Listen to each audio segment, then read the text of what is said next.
ඔයාලා මේ තුලා ඉන්නේ කෝඩ්‍රයිවර් channel එකත් එක්ක. මේකෙදිම කතා කරන්නේ මට එක්ස්පීරියන්ස් කරන්න හම්බෙන්නේ ඒ වගේම මම දන්න වාහන ගැන විස්තර. ඉතින් කලින් දවසේ මම කතා කරා වාහනයක හයිඩ්‍රොලික් බ්‍රේකින් සිස්ටම් එක ගැන විස්තර ටිකක්. ඉතින් අද ඒකම කොටසක් විදිහට මම කතා කරනවා වාහනයක ඩ්‍රම් බ්‍රේක් සිස්ටම් එක කොහොමද වැඩ කරන්නේ කියලා. වාහන මුලින්ම ඉන්වෙන්ට් කරපු කාලෙක ඉඳන්ම භාවිත වෙන බ්‍රේක් වර්ගයක් තමයි ඩ්‍රම් බ්‍රේක් කියන්නේ. ඒක අදටත් භාවිත වෙනවා.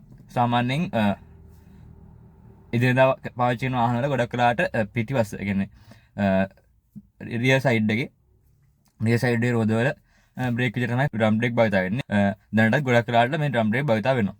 ඉතින් ඩ්‍රම් බ්‍රේක් එකක් ගත්තොත් එහෙම ඒකේ සාමාන්‍ය බ්‍රේක් එකේ වෙන ප්‍රින්සිපල් එක අනුවම තමයි බ්‍රේක් වදින්නේ. ඒ කියන්නේ ෆ්‍රික්ෂන් එක අනුව. ඒ කියන්නේ අපි මොකක් හරි වාහනයක් යම්කිසි වෙගකින් යනකොට ඒක නවත්ත ගන්න නම් ඒකේ තියෙන කයිනටික් එනර්ජි එක නැත්නම් චාලක ශක්තිය මොකක් හරි දෙයකට පරිවර්තනය කරගන්න ඕනේ. නැත්නම් අපිට වාහනේ නවත්ත ගන්න බෑනේ. ඉතින් බ්‍රේක් එකෙන් මොකද කරන්නේ? ෆ්‍රික්ෂන් එක හරහා ෆ්‍රික්ෂන් එක ඇති කිරීම හරහා ඒක හීට් එනර්ජි එක නැත්නම් තාප ශක්තිය බවට කන්වර්ට් කරනවා. ඒකෙන් තමයි සාමාන්‍යයෙන් වාහනයක් නවත්ත ගන්නෙ. එතකොට ඇත්තට එහෙම මේකේ මේ ඩ්‍රම් බ්‍රේක් එක වෙන්නේ මොකද්ද? අපි රෝදෙත් එක්ක කරගෙන ඩ්‍රම් එකක් තියෙනවා. ඒක ඇතුලේ තියෙන බ්‍රේක් පැඩ් දෙකක් හරහා බ්‍රේක් පැඩ් දෙක එළියට එක්ස්පෑන්ඩ් වෙනකොට රෝදෙත් එක්ක කරගෙන බ්‍රේක් ඩ්‍රම් එක තද වෙලා තමයි මේ ෆ්‍රික්ෂන් එක ඇති වෙලා ඒකෙන් තමයි මේ රෝදේ හිර වෙන්නේ. රෝදේ නවතින්නේ. ඉතින් ඩ්‍රම් බ්‍රේක් එක ගත්තොත් එimhe ඒක ප්‍රධාන වශයෙන් කොටස් කිහිපයක් තියෙනවා. තමයි බ්‍රේක් ඩ්‍රම් එක. බ්‍රේක් ඩ්‍රම් එක කියන්නේ වාහනේ රෝදෙත් එක්කම කනෙක්ට් කරලා තියෙන එකක්. කියන්නේ රෝදේ කරගෙනකොට බ්‍රේක් ඩ්‍රම් එක කරගෙනවා. ඊට පස්සේ තියෙනවා හෝල්ඩින් ප්ලේට් එක. බ්‍රේක් පෑඩ්ස් කියන්නේ බ්‍රේක් ෂූස් කියලා කියනවා. රිටර්න් ස්ප්‍රින්ග්, ඔටෝ ඇඩ්ජස්ටිං මෙකනිසම් එකක් තියෙනවා. ඒ වගේම ස්ලේව් සිලින්ඩර් එකක් තියෙනවා. මම ස්ලේව් සිලින්ඩර් ගහම ඔයාලා බලතේ මේ ස්ලේව් සිලින්ඩර් කියන්නේ කියලා. ඒක දැනගන්න ඕන නම් කලින් වීඩියෝ එක බලන්න. වාහනයේ තියෙන සිලින්ඩර්ස් වර්ග දෙකක් තියෙනවා මේ ඔය බ්‍රේක් සිස්ටම් වල. ඒ සිලින්ඩර්ස් වර්ග දෙකෙන් ස්ලේව් සිලින්ඩර් කියන්නේ මොකක්ද කියලා මම මේ වීඩියෝ කියනවා. ඉතින් මේකේ තියෙන ස්ලේව් සිලින්ඩර් එක ඒ වගේම ස්ලේව් සිලින්ඩර් එක කනෙක්ට් වෙච්ච පිස්ටන් දෙකක් තියෙනවා. ඒ වගේම තියෙනවා මේකේ හෑන්ඩ් බ්‍රේක් යූස් කරනකොට වැඩ කරන මේ ලීවර් එකක් තියෙන ඇතුලේ කියන්නේ ඩ්‍රම් බ්‍රේක් ඇතුලේම. හරි.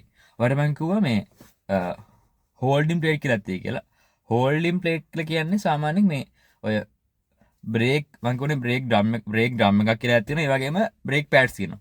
ඔය බ්‍රේක් ඩ්‍රම් එක කියන්නේ වාහනයට සාපේක්ෂව මූව් වෙන එක. කියන්නේ වාහනයට සාපේක්ෂව රොටේට් වෙන දේ තමයි බ්‍රේක් ඩ්‍රම් එක.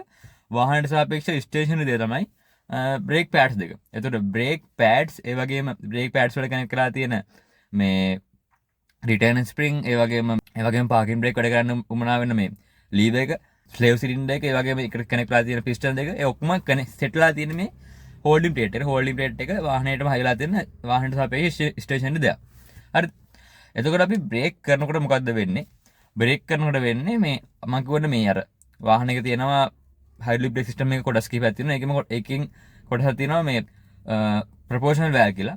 ප්‍රොපෝෂනල් වැල්ව් එකෙන් අපිට ඔයිල් ඒ කියන්නේ හයිඩ්‍රොලික් මේ එකෙන් ප්‍රොපෝෂනල් වැල්ව් එකෙන් ඔයිල් එළියට එනවා එක ප්‍රෙෂර්ස් වනුව මේ අපි බ්‍රේක් කරන විදිහ අනුව.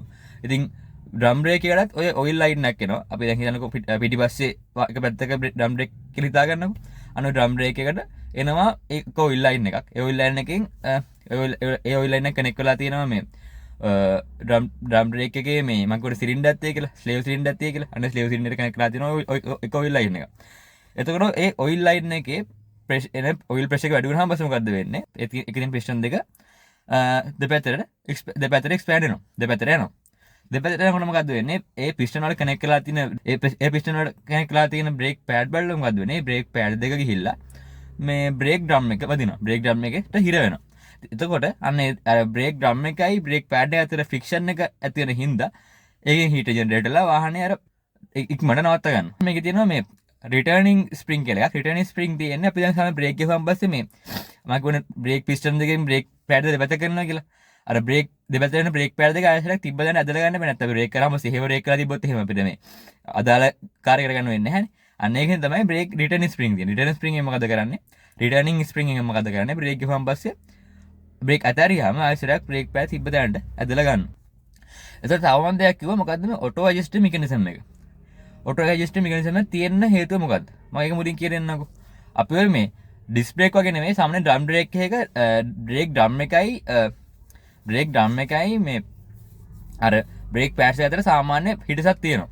ඒ හිටස ගොඩක් වැඩි වුණොත් එහෙම බ්‍රේක් වදින්න නැති වෙලා යන්නත් පුළුවන්. ඒ වගේම මේ එම හිටසක් එන්න හේතුව එන්න වෙලා කරාට බ්‍රේක් පෑඩ්ස් ගෙවන එක. ඉතින් මේක දැන් අපිට හැමතිස්සෙම වාහනේ යන ගමන් බ්‍රේක් අඩු වෙනහම පස්සේ මේ ඕක ගලවලා බ්‍රේක් පෑඩ්ස් එක දෙපැත්තට කරන්න කියන්නේ මැනුවලි කරන්න ගියොත් එහෙම ඒක අමාරු වැඩක් කරනවනේ. අන්න ඒකෙන් තමයි ඩ්‍රම් බ්‍රේක් එක ඇතුලේ තියෙන ඔටෝ ඇඩ්ජස්ටිං මෙකැනිසම් එක. ඒකෙදි වෙන්නේ මොකද්ද?